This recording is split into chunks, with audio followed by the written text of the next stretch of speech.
In late 1981, the Navy made arrangements to begin replacing asbestos-containing parts on naval aircraft with parts containing an asbestos substitute. Prior to that time, many parts contained asbestos insulation, and asbestos was used around engines and electrical wiring as a further insulator. Additionally, airplane brakes were lined with asbestos because of its resistance to fire and insulation against heat. Each time the airplane braked, friction against the asbestos would grind some of the asbestos to dust. When aircraft mechanics would then service the brakes, that dust was released into the air where they could inhale it. Asbestos was also used to strengthen epoxies and glues used on aircraft. While if left undisturbed, this asbestos was well contained. If work on the plane involved removing parts covered in asbestos epoxy or any buffing of these parts, large amounts of asbestos were released into the air. Naval aircraft mechanics aboard aircraft carriers faced additional asbestos exposure from the asbestos insulation that was used so extensively on ships built prior to the 1980s. Aircraft mechanics working in shops where construction was going on faced construction-related asbestos exposure in addition to the asbestos released as a result of their own work. Asbestos is a fibrous mineral that is fireproof, insulates against both heat and electricity, and can be woven into cloth. It has been used for centuries. Asbestos fibers have even been found added to pottery in Scandinavia dating back to about 3,000 years BC. The fibers are flexible and break apart easily. When the fibers separate, and any other time the fibers are manipulated in some way, they slough off microscopic pieces of asbestos dust. This dust is very lightweight and remains airborne for a long time. Anyone nearby can then inhale the fibers.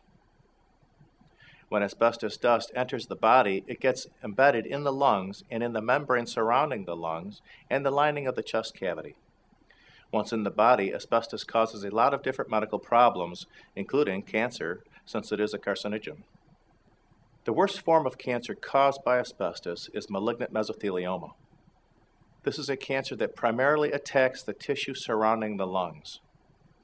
Numerous cases exist of aircraft mechanics developing asbestos-related illnesses as a result of occupational exposure. Mr. BJS is but one example of an aircraft mechanic with mesothelioma. He was a Marine Corps aircraft mechanic during the late 1950s and early 1960s who came into contact with asbestos in aircraft brakes and electrical insulation. He testified to Congress about how dangerous his job had been, but that at the time neither he nor any of his friends had known how deadly exposure to asbestos could be. They were just doing their jobs. Mesothelioma, like most asbestos-related diseases, has a long latency period. It usually does not show up for several decades after exposure to asbestos. The first sign of mesothelioma is shortness of breath while exercising. Over time, the symptoms get worse until eventually the mesothelioma sufferer can't breathe even while at rest and has terrible chest pain. If it is detected early enough, doctors can surgically remove the tumor and surrounding tissue to prevent its growth. If the cancer has already metastasized, surgery is not as effective since removing all of the cancer after it has spread is virtually impossible. After the cancer has spread, doctors usually rely on a combination of chemotherapy and radiation to slow mesothelioma tumor growth. New medicines and technology are improving the prognosis for mesothelioma patients, but there is still no cure, and few people live more than 2 years after their initial diagnosis. Thank you for watching. This video was produced by Asbestos.Net, a leading resource on all aspects of asbestos and mesothelioma. Our priority is to inform victims about the devastating effects of asbestos exposure, mesothelioma, asbestos cancer, asbestosis, and other asbestos-related diseases, and to advise them with a wealth of information.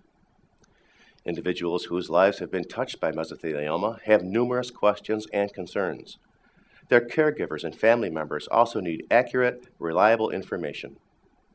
If you or a loved one have been diagnosed with mesothelioma or asbestos cancer and need more information, we invite you to visit and explore the thousands of pages of oncologist-reviewed material on Asbestos.net, to call our convenient toll-free number shown below and speak with a mesothelioma specialist, or to use the simple contact form found at Asbestos.net to request a free copy of our informative books, custom inserts, and DVD. Asbestos.net, information and help for patients and families.